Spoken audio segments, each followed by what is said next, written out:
You're listening to Games from the Cellar, where we play board games and then we talk about them. I'm Steven, your host, and tonight I was joined by John, Chris, and Sam to play Wings for the Baron. Wings for the Baron was designed by Dave Townsend, who originally designed and self-published in 2007. The version we played, Wings for the Baron 2nd Edition, was developed and published by Victory Point Games in 2015.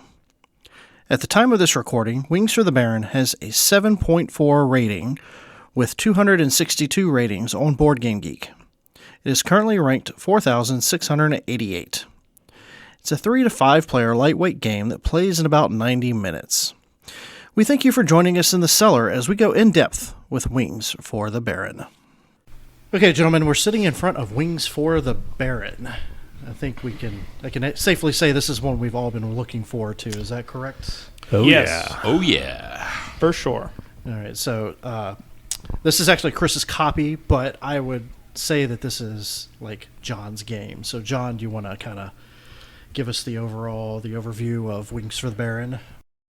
So this is a game where the setting is World War I, but it's not a war game. You're building airplanes, your factories. Each of the 4 people sitting here at the table is going to play a corporation that builds airplanes for the German war effort in World War I. So there's a lot of biplanes on the board, and there's events that come up, and those are all about World War I. So you get a little bit of learning if you're interested in that sort of stuff. But the whole idea, fundamentally, is to build the best airplanes, because if you build the best airplanes, the German government gives you money for them. You land contracts, and you can use that to get money. Now, keep in mind that the money you're getting is German Deutschmarks during World War I, which by the end of the war were more or less worthless. So one of the factors in the game is that the money you're getting could very easily be worth very little or nothing at all a couple of turns after you get it. So one of the options you have is to make a run for the bank and turn it into gold, turn it into hard currency that you then hide away so that you survive at the end of the war. So in theory, the Germans can win the war at the end of the game, but most of the time the Germans lose, and one of the things you kind of have to detach yourself from is it really doesn't matter how the Germans do. Your job is to make as much money as possible. Get the money and run. Yes, have it in gold by the end of the game. So 3 kinds of airplanes to build. You need to decide which one you want to go after, and you can build reconnaissance planes, you can build fighter aircraft, and you can build bombers. The bad guys, the Allied units, the Entente, are they have airplanes on the board as well, and your airplane needs to be competitive. So that airplane is those airplanes are constantly getting better. You have to build better airplanes than the Allies have. And you have to build better airplanes than all of your opponents, because whoever has the best airplane gets first picks on the contracts, and that's where the real money is. So I remember when John first brought this game around to game night, and knowing John and looking at the box and seeing Victory Point Games, I just kind of chalked it up as a war game, which John is known to kind of push on us. And if I recall, I had just come off a very, very, very, very sound defeat in Frederick's War, or was it Memoir? It was Frederick's War. So I wasn't really looking forward to jumping into the next war game. So we kind of like, okay, John, that's cool. You got a new game over there. You can read the rules. It was condescending as hell. Yeah, of course. So I don't know, maybe 3 or 4 weeks of this was going on, and I think I showed up late to a game night, and John's over on the couch reading the rules, and I'm like, all right, let's set this up on the table and kind of see what's going on with it. We played, I don't know, maybe a couple of rounds just to kind of get a feel for it. Yeah. And very quickly, you learn that it's not a war game at all. There's no dudes on a map. There's no like tactical warfare or anything like that. You're literally trying to build the best airplane. It's really kind of a Euro in a war game skin. Yeah, it's a business game with a war setting. It's just that simple. And there are things that happen during the war that kind of can affect your business. You can have factories that get burned down because of sabotage and things like that. But that's all window dressing on what is fundamentally a build your business kind of game. And they did a real nice job with the pieces. I don't know how many of you have played Victory Point games, but the chits are thick enough that they will stand up on edge. Great big chunky pieces. The art kind of has a early 1900s feel to it. They really kind of put all the pieces together and to create a really nice package. And the primary driver of how you play the game is you have 5 actions to choose from. One including espionage, which allows you to steal things from the other player or steal technologies from them. They get to keep them, but you get them for free. And you only get to play 3 of those. So each turn, you need to decide what your priorities are, and the ordering can sometimes be important as well. So it's kind of a neat game from that perspective, in that you have a limited amount of options and a whole bunch of stuff that you'd like to do. Card drawing, a little bit of dice rolling, and picking actions that keep you ahead of the game. There's a whole lot of dice rolling. There's a whole lot of dice rolling. I don't actually remember there being that much dice rolling. But frankly, John, I'm amazed you haven't mentioned what I think is the best feature, which is the tech tree. What? You're right. I have not mentioned the tech tree. Go ahead. Let's talk about the tech tree. Sam? So the tech tree are just a bunch of different ways you can make your planes more effective. Right? You can give them thicker wings. You can add a rear machine gun. You can get better engines. All these different things. And these are represented as cards in a deck that come up. You have to play that card to research that technology. But it's represented in front of each player as a board of branching prerequisites. So if I research ailerons, then everyone else can use the espionage action to steal that technology from me. That's a point. And that's part of what, I talked about building a better fighter, and fundamentally this tech tree is what decides how good your fighter is. So with each new step that you place down, each little chip you put down on your board, you get better engines, you get +2 for the value of your fighter. You build dual machine guns on it, that's another +2. And the idea is to have the highest numbered fighter on the board, or the highest numbered reconnaissance plane, or the highest numbered bomber in order to score points. Which that is where the dice rolling comes in. Because every time you increase the tech on your plane, you roll the dice to see what it is, how much better it is. That's the point. Yeah. So that is you constant accumulate, always. You accumulate flat bonuses as you add technology, but you do always roll the die. What I really like about this tech tree is I think if one person has the technology, you can try and steal it. If 2 people have it, it gets easier. And so you actually get to see the technologies proliferate as the game goes, as people go, well, this is a foundational technology. I need to get that. Yeah, you'll have an edge, but not for long. Compared to, we played Mosaics, and it didn't have a tech tree, and it kind of barely had technologies. But it was weird to me. It was like, okay, I've discovered the wheel. No one else can discover the wheel now. But yeah, the wheel was only really good for a symbol. Right. And that's the other part of it. There was no technology to the technology. Like, there were a handful of technology cards that had technology to them, but it just... You're getting cards for symbols. Yeah. In contrast to how Mosaics didn't feel like it had technology at all, I really like how Wings for the Baron has an actual technology tree, and it spreads. And you can actually picture your airplane. Yeah. As you change its shape, as you get different pieces on it, you actually picture a bigger, better airplane. So it's kind of nice from that perspective. The theme is just perfectly built into the remainder of the rules. Yeah, and one of the things that I really love is they use a lot of historical imagery, photographs in the cards. So you really kind of get a history lesson as you play. And in fact, there's a booklet that comes with the game that gives you like a breakdown of the history. So there's like a paragraph on each of the different factories and, what made them stand out against the other factories and whatnot. And then like all of the historical events that are in the war status deck.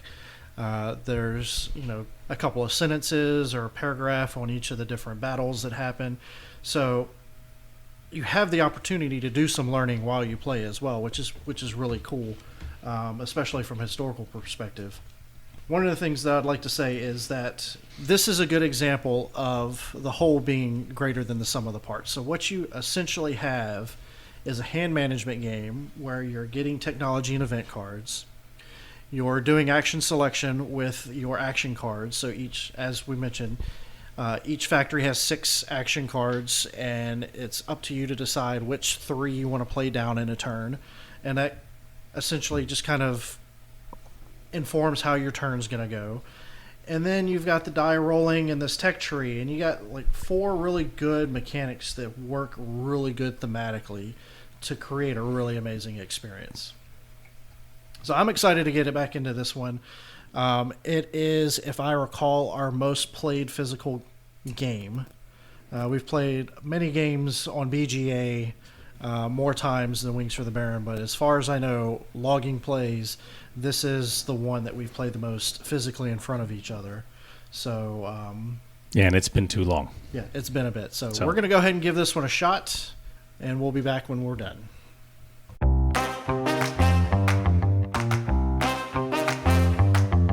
All right, so our game of Wings for the Baron has concluded. Let's see. The scores were as follows. Pitiful. For you, yes. I don't think Yes. they were that bad. I did very badly. Yeah, well, you stole my talented engineer on turn 1. It negated like one of my whole moves. Uh-huh. Chris won with 32 points. Steven with 30. John had 24, and Samuel a pathetic 16. Wow, You know- I was you know 6 what's- behind you? Yeah, you weren't that far. I thought I was closer. You were top of the contracts there for a good while. I was right on the corner. Yeah, it's one of the few games that has ended in a German defeat that we've played in a while. What? Yeah, It always ends in a German defeat. well, Oh, you mean it didn't end with hyperinflation, didn't end with hyperinflation. which is a German defeat. It's a German Right, defeat. right. It's There's- just there- they have a And secondary we've loss actually condition. we've played a couple where the Allies have been the ones to get down to 0 morale. It can happen, yep. So it's the first time the game ended so soon and with such low scores, because typically when the Allies lose, we get around the board a couple of times. So, What'd you think? I felt like I liked the fact starting with 4 factories at the beginning. That took a couple turns away to where I could focus on getting research cards and So getting that's- those research cards. That's because you were Albatross, who historically was an up-and-running airplane concern at the beginning of the war. So your card allowed you to start with 4 factories, while the rest of us had to start with 1. So every company starts with a historic basis, and that was yours. Mine was I was Fokker, and I've got the Fokker himself was a brilliant engineer. So, and please let us keep our clean tag. so we have a clean tag? That's We his do name. have a clean tag. False. You were Sam. You were false, right? Where you get 3 additional actions. Yeah, somewhere yeah, during it the was. game. And what were you, Steven? Halverstad. You were Halberstadt, and that's I had the extra research cards. you get extra. Right, you get to So- pull more research cards to look. Yeah. My guy had 2 bonuses. He had the 4 starting with 4 factories, and then the bank I got to add a 1 die roll modifier. So that's nice too. Yeah, that was He had a really nice. direct line to the Swiss bank account. Right. Which John and I rode together a couple times. Well, you carpool, save a little bit of money, save a little bit of gas. So, but in general, so first of all, the Allied planes were pretty tough this time, so we had to keep up with them, and that was kind of nagging at us. And, The bomber took off. right, And that negated the bomber. Allies had a Nobody bomber. went anything into the bomber. Yeah, Well- we kind of neglected the bomber. Yeah, we say the situation. bomber took off, but really it passed everyone's effectiveness by like 1, 2. 2. And everyone just went, oh, well, so guess when- I'll one- never one- put any investment into bombers for the Right, rest of the but game. we just won't be in that line of business. But- And with, but I mean- and with 2 other airplane types to build, you can build a fighter and you can build a recon. Then at that point, you can fill up your capacity. Right. And I you mean, can do all I think mechanically, the bomber is just not worth investing much in. Right. I mean, there's So- some potential there, but you got to. I think so. The card that came out that kind of turned us all off on bombers essentially set the bomber to whoever was highest and then added 2 to it. So it went from 0 to 4 because I think I had a 2 or John had a 2 or somebody had a 2. And that was at the beginning of the game. And that's actually the perfect time for that card to come out because you don't want to be all the way up the track and then the bomber get a huge jump. So Right. I think strategically, we all kind of slept on the bomber, and it probably was to our detriment, but none of us are really having problems filling with our factories. contracts. Yeah. So it was just kind of weird thing where Well, the recon, you get a contract awarded for each recon plane you're ahead of. Yes. With the bomber, it's you only get a contract for each space you're ahead of the Allied bomber. So I mean, So if the you built your reward wasn't there. your bomber, you could get over 4. Right. I mean, you say only, but the recon's capped at 1 plus the number of players, or no, the number of players, right? Because you can beat the Allied recon plane, but you can't beat your own. So that's 4. Whereas the bomber, if you get up there, but 4's a lot.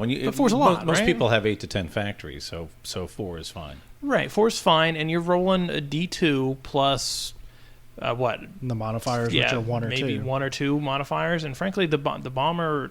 What really hurts the bomber is that it doesn't share anything with a fighter.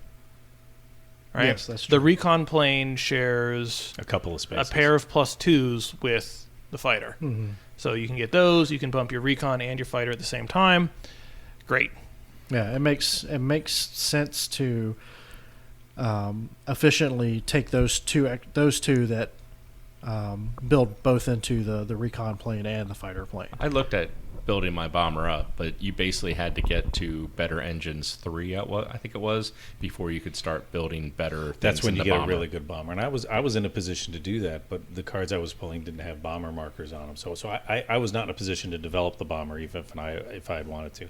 But and I mean, part of this game is there's card draws and there's dice rolls, and there's enough that things tend to even out. But I kept pulling the same technology over cards, and over again. I did the same thing. And so there was only so much I could do. That said, by the end of the game, I had the best fighter with room to spare. So, I mean, there's ways you make it work. I mean, you have to decide what your priorities are. You end up losing the opportunity to turn your semi-worthless paper Deutschmarks into gold if you're spending all your time designing.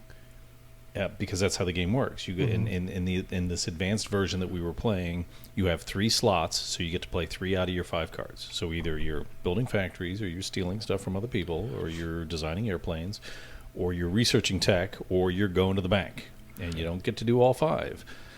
But the first slot does allow you to do that one thing that you select twice. You do get to do it twice, so that's a nice change. But but fundamentally, and it's one of these things where everybody needs to be well-rounded. You can't have a fighter that is completely out of the hunt, and you can't ignore going to the bank because inflation's going to eat you alive. And design needs to have research. So, and frankly, in theory, you can do without the espionage, but boy, there's times when it makes things an awful lot easier. So that ends up sliding into the game as well. I never would have known about rear-facing seats. You would not have figured out to put a seat facing the other way on an airplane if you had not gone and spied on one of the other factories. Yeah, I was actually kind of thinking about going bombers, but the morale just was tanking so fast. The game was coming to like a screeching halt. So yeah, things did not go well for the Germans there at the end. I thought we'd have another round, and I wasn't going to win because I had a couple bad bank rolls. And I mean, at one point I looked at the board and I'm like, okay, I think we have like 6 more turns. I can make a run at bomber to where my bomber is better than the Allied bomber, and I can make some money off of the bomber. And then 3 turns later, the game was over. So, like, I thought we were going to have, like, 6 turns, but the morale just, like, plummeted. Yeah, so the game can change speed very quickly depending on how fast German morale goes down. But I mean, frankly, I think if you thought there were 6 turns left, you should have been looking at the inflation tracker because it was getting close. We got a lot of Chris lucky bumped it rolls up there. Well, that was the thing. Was Chris just kept throwing the cards down. He bumped it up twice. Yeah, right. But even still, one of them was 2 spaces and one of them was 1 space. No, they were both 1 space. Well, no, we had hit inflation. Then I added another inflation. Chris added. So I moved bumped it up twice. Yeah, Chris moved us 2 spaces down the inflation tracker. I knew that my lead was dwindling. So I wanted the game to end, and we were close because your airplane was not as effective. Because we kept getting lucky. We kept getting lucky on the inflation rolls. Yeah. No, not at the beginning. Not at the beginning. It was tough. Okay, we had a run of rolls where the inflation did not go up. Yeah, the inflation didn't. And I mean that was the thing. Like, yes, I say there were 6. I thought there were going to be 6 turns, but that obviously is depending on our inflation rolls. Yeah. From a morale standpoint, the morale is what you can look at the board and kind of tanks pretty quickly. Yeah, I mean, bigger picture, and I certainly don't mean I wrote a pretty extensive review on this game years ago, and when I first got it, and one of the things I said was I tend to prefer the smaller game, the basic game where you're only doing fighters, and then I've really kind of come around on Now, the game with all 3 planes is actually just as good. It's just a matter of, it's just a different game. So you kind of get 2 games in the box. And there's solo rules, too, which everybody loves now. So you actually get 3 games in the box. You get 4 games in the box. All right, so you get the basic fighter only. I track you. Do the solo rules actually have for both versions? And then you get the campaign, which we call the advanced game, because campaign has a whole different connotation. Solo and multiplayer, so it's technically 4 games in one box, which is but I'll be honest with you, after playing today, I'm like, I think I'm leaning back towards liking that basic game. You're more you're fighting in a much tighter closet. I mean, it's about fighter effectiveness, and you don't have the recons and the bombers allow you to kind of fill in your slack, and it's awfully easy to just get out ahead of people in recon and just say, well, it doesn't really matter now. Being at the top of the fighter means that you get to munch up all the contracts. And if you can get enough of them, if you can roll something other than a 1, which is what I was doing on several turns, then everybody else truly gets knocked down. If they have 8 or 10 factories, they may only fill 5, 6, 8 slots. But I'm not sure that happened a whole lot tonight. I think most. No, that was twice that I did not fill my contracts. It was happening to me. You were close. Yeah. You weren't really bleeding. It was happening to me pretty consistently, which shouldn't be surprising because I had a solid last. Yeah, and you were in last. And I mean my die rolls didn't help. If I'd rolled better, it would have been better for me. So even in that campaign game, the fighter still kind of runs the show. It does. Because you've got to be up there and you've got to be taking those first pickings. The first guy, halfway through a game, you're probably getting 7 or 8 contracts. The last guy may get none, depending on what people roll, or may get 1 or 2 if that's what's left. And then at that point, they really have to fill with their recon. I think there were always contracts available for the last guy, but just because of the way the board's set up, if you go first, even if you roll a 1, you're still getting 5 or 6 contracts. Yeah. If you go last, if you roll a 6, you get 2. Yeah. Which is not enough to keep up. Right. Yeah, so at the beginning of the game, I was not getting contracts from the fighter because the cards that I was dealt at the beginning of the game, the technology cards, were like the top end game, like this is what you dream of being able to build on your airplane card. Yeah. That there was no way I was getting at all. Like I don't think anyone could have, like when the game ended, I don't think anyone could have put the metal wings or the folded metal or whatever it was. Yeah, metal wings I think is the last or cantilevered wings. I forget which it is. Yeah.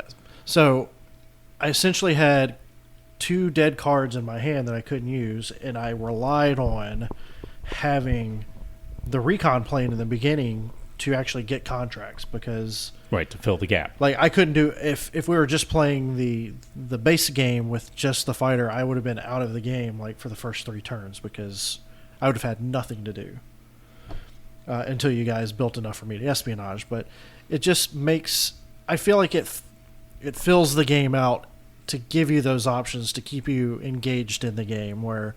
The base game with just the fighter is a lot tighter of a game, but it's also a lot more cutthroat, and it's I don't know. It gives the opportunity for people to have bad play, not like bad decisions, but just like a bad play. Yeah, I mean, each of those cards is dual use, so you have the other effects where you can be killing off other pilots or burning down factories. Yeah, it's the beginning of the game though. There's no factories or pilots or. We played this game before where nobody could find ailerons. Right. I kind of broke the game open when I developed those 3. And all of a sudden, espionage broke out on the table. Everybody needed that so badly. So I mean, and that's I keep bringing this up. I mean, the games we tend to be preferring are the games that have a fair amount of chatter in them, that have some level of luck in them, so that your play is not. You don't sit down to the table to a game like this and say, step 1 is do this, step 2 is do that, step 3, and that is my way of winning this game. That's just not something that comes up in a game like Wings for the Baron. You have to be able to roll with the punches and kind of make things work depending on what comes up. And you're right, sometimes you're going to get research cards that just don't work out. So your first 2 turns, you just keep pulling more and more research cards until you fill in the gaps, and it sucks. But that's how the game is played. And I think the game gives you the ability to get back in because everybody's going to get a couple of bad rolls. And at times you get them the worst possible time. But that's just the nature of this game. Yeah, I like that a couple of good decisions and a couple of good card pulls and a couple of good rolls can get you back into this game. Yeah, and what's curious is because at one point I was having the same problem you was. I kept drawing the exact same technology over and over again. You can only use it once, so I'd already built it. And then I had one turn where I drew 3 research cards, and all 3 of them were just perfect. And I'm like, next turn, my fighter is going to just be kicking butt. And sure enough, suddenly I ran up to the top of the chart, and I ended up staying there for the rest of the game. And it was kind of a hard time getting there, but once I got there, I was in a great spot. And so, I took knocks early. I got a lift at the end. And I did okay. I was kind of in the neighborhood of the win, but didn't win. But that's how the game is played. So I think a game like this, it's more like bridge, where sometimes you get great cards and you get to really dominate on the table. Other times you get terrible cards and you're playing defense. You're just saying, okay, I got to get through until I get the cards that are going to work for me, or the die rolls in this case that are going to work for me. And I think that's the nature of this kind of play. I keep thinking about how in the basic version, the standard version, whatever you want to call it, you get one less action. Right? That's also true. So in the campaign game, you get to put down 3 of your 6 action cards. Right. Where in the base game, you'll only get to put down 2. Right, and I keep thinking about how that would change things. And I've never played the game that way. Mm-hmm. But thinking about it, I think I can see how that would improve it, because not only is there less, you don't have to worry about the recon plane or the bomber plane. You also only can do 2 things a turn, so you get less done. Because there's a lot of actions that even if you only do it once on your turn, you can make some headway. But if you can only do 2 things on your turn, it's a significant loss. It makes the decision a little bit tougher, because if you got 10 or 12 million Deutschmarks. So you want to go to the bank. I mean, you want to go to the bank big, because you need to get that converted over before it goes away.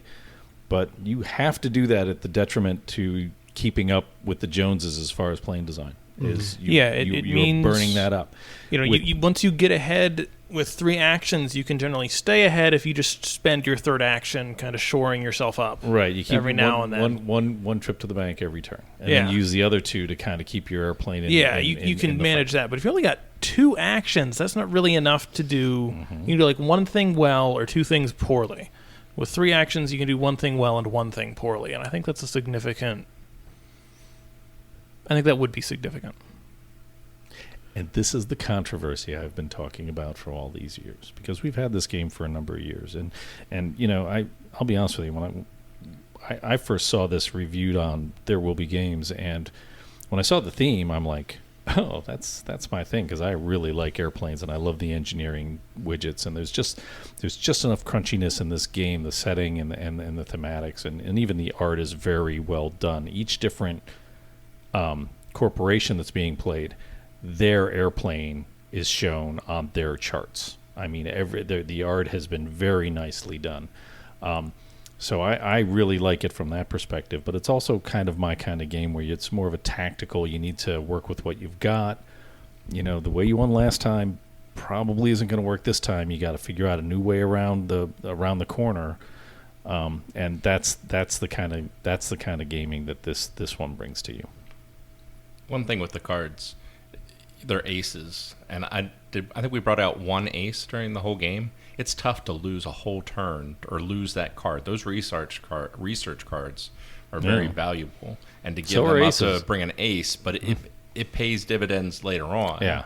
But typically, it has something on that card that you want to use. Yeah, and the good second abilities are paired with the good first abilities. So oftentimes the card, you're like, ooh boy, I could really use either one of these. And frankly, I think I can see how in the standard game that equation changes, right? Because you have less things to research and less things to spend cards on. Yeah, you're gonna have more cards in hand that you can't use for research. Yeah. So those events at on the bottom of the card become more useful. Because it becomes a way for you to get rid of that card that you've already researched. Where in the campaign game, if it has a recon or a bomber icon, you can use it to build on your plane still. So Right. So in this game tonight in particular, the recon was kind of like this big pressure valve that any card you got that wasn't working your way that had that little blue symbol on it, you're like, okay, I'll just keep throwing it at recon. I'll stay ahead of a plane or two. It's kind of like this dependable money. Yeah. That you just don't have to worry about anything. Even though it's not big, it fills in all your slack. And in the basic game, that's not there. It's you live or die depending on how good your fighter is. I was surprised this game, all of us had put stuff into recon. Typically, you'll get one or two people that kind of run out on recon and bombers. Yeah, that's a point. And the fighters everybody will kind of compete for that. But with the recon, I think all four of us at times either had the lead or were up there with it. I know I've won this game at least one time off the back of a bomber that I built. Like I said, that card that came out that kind of like turned us off on it, where it's reset or set it and then add 2, came out like the first turn. So yeah, the bomber was at 2, but I just kept going with it, and eventually my bomber was like at 13 or 14, and the allied bomber was at like 3. So I was getting like 10 marks a turn. I was like, yeah, you don't even have to worry about your fighter at all. But there is that one later on that says move the bomber up to the top. Yeah, I mean it's just another element of chance in a game that has a healthy sprinkle of chance in it. Yeah. But yeah, you get one of the war events that says reset allied bomber to highest bomber +1, and now all of your investments are worthless because you're capped out. You can't improve your bomber anymore, and now the allied bomber is forever more effective. Yeah, I mean, but at that point, hopefully you've been able to funnel money into your fighter. Right. I mean, it just, the way this particular game went, this game went a lot quicker than a lot of our more recent games. I've also remembered games where we've filled out the entire fighter too. Oh, yeah, or darn close to it. Yeah. I've filled out my fighter twice. Oh. In the 12 times that we played. One of them was with James. But we weren't even close to that this time around. No, not really. I was probably you were the getting closest, close, but you still had probably like five or six technologies that I was short on. That you were short on your fighter. I don't know. I still love this game. I'd play it next week, and I would try it with the I'd try it with the fighter only rules. So on the BGG scale, you're saying if you always want to play it, that's a solid 7, isn't it? I mean, there are a lot of things that go into your BGG rating. Mm-hmm. I mean, there are a lot of things. So, like I said, there's a good history with this game, and I'm not talking the World War I history. I mean, like, we've played this a lot. As I mentioned at the top of the show, I think this is, at least since I've been a part of this gaming crew, this has been the most played physical game in our repertoire. I mean, this is our 12th game. It's up there, yeah. This is our 12th game. And I think maybe Terraforming Mars might be close, because I remember there was a period where we were playing that every week. Or at least somebody at the house was playing Terraforming Mars. So this game, like, I play it, and I'm already thinking about how I would play it different next time. And there aren't many games that engage me in such a way. Yeah, you're thinking about it on the drive home. You're thinking about it like, I'm not even on the drive home. Like right now, I'm like, okay, cool. I saw that I've never played Faults. I want to play Faults, and this is like what I would do different than Sam to not have 16 points at the end of the game and have a better showing. All right, well, now I just feel bad. Sorry. But, and then like we're talking about doing the... just the basic rule. What are they calling it? The basic game? The standard game? The standard Whatever you want to call it? Standard game. So we're sitting here talking about doing the standard game, and I'm like, okay, I remember playing the standard game a couple of times before, and I remember it being like really just like nitty gritty. Like it was a lot more. There was a lot more espionage going on. Yeah. There's a lot more like. Yeah, because you are head to head fighting with other people. You're turning cards and like using the events more, and it opens the game up in a different way, but at the same time, like also like I said, it has the potential to like just completely hose you at the beginning of the game and leave you like in a lurch and like way behind with really no good way to get back. Well, I think I think in an interesting way, the espionage action is a catch-up mechanic. Yeah, I mean, not always. It is, like sometimes you got to roll a 5 or a 6, but you can still try. It is, but it takes a long time to catch back up with it because you don't get to improve your plane until you design again. Yeah. So yeah, you'll get those modifiers, but you won't get to re-roll it. You won't get to move up the track until you do a design action. But anyway, all that to say, there's a lot of gameplay in this box, and like we've had it since 2015, maybe 2000. Yeah, probably about then. So I'm not sure exactly this when is we a 7. got it. I mean, what does it say on the box here? Yeah, I got my copy. 2015. Okay, and I got my copy pretty soon after it came out. So 2015. This has been with us for 7 years. We've played it 12 times. There was a period of time where we were playing it, back to back to back. I just, and I'm not tired of this game. Like there've been so many new titles out, and we've dabbled in the Cult of the New and blah blah blah, but we always talk about Wings for the Baron, and I'm always thinking about it. I mean, this is the perfect example of a 7 that you can have. I mean, I love this game so much. It's still one of my favorite games. I mean, that's 12 times that you've played this game. Yeah, I think and we logged played the without play. you. So. I know for sure yeah. we've played it multiple times without you. Yeah, and my copy shows the wear. Yeah. So. Yeah, I mean, this is a game that we have 2 copies of in our group.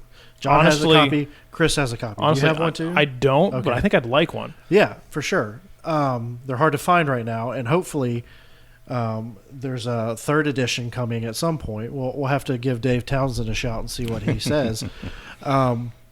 But I mean, how many games do we have that aren't like Carcassonne and Ticket to Settlers Ride and yeah. Settlers that we have more than one copy of? Yeah, very few.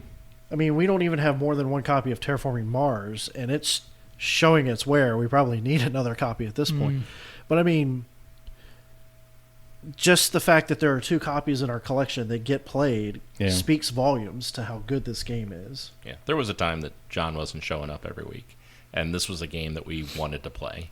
I mean, Imperial 2030 did that too, and then Jeff went away. And so I mean, the one thing I love about this game, you say it's 2015. It feels like it feels very comfortable Feels playing new. it. Yeah. It doesn't feel new. It feels very like. Oh, I would have guessed older. Really? I think older. I feel like it's been around for a while.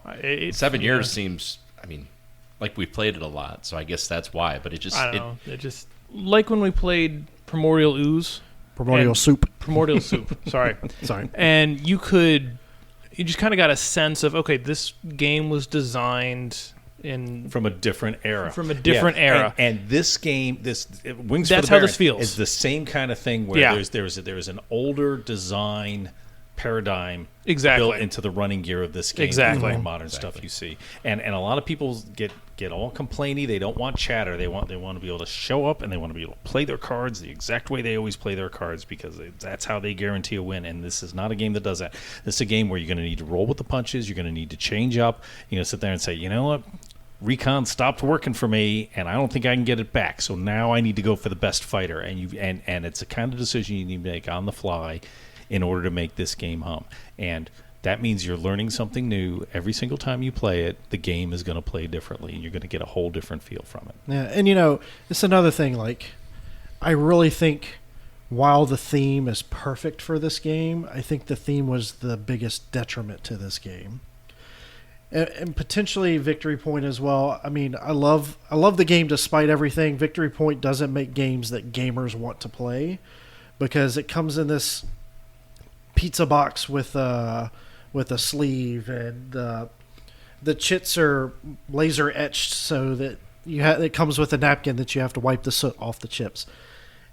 I feel like this is a game that if it were like more family friendly, like themed, like even cute spaceships or whatever, and put out by someone like Days of Wonder, I really think that this is the type of caliber game that could go on to win like a lot of family game. Like it's a family weight game despite its theming. Especially the basic version. Yeah, I mean, this could Standard totally rules. be like a Spiel des Jahres nominee type of game. Yeah. I agree. You could definitely change this to some other type of genre or something along those lines, and it would work just as well, if not better. But I mean, it sucks because this is such a perfect theming for this game. Right. I mean, I Like- think, frankly, it feels like a labor of love to me. Like someone who's very passionate about the history behind this game wrote the rules and put it together, and it works. And I agree that the theming, you're playing German manufacturers in World War One. Not exactly the mainstream. Yeah, it turns some But the people off. mechanics of the game are awesome. I mean, And- frankly, It works. And it absolutely fits the setting of the game. So you're talking about espionage. Well, it's kind of a catch-up mechanic, and I hate catch-up mechanics. You know what? Want to catch up?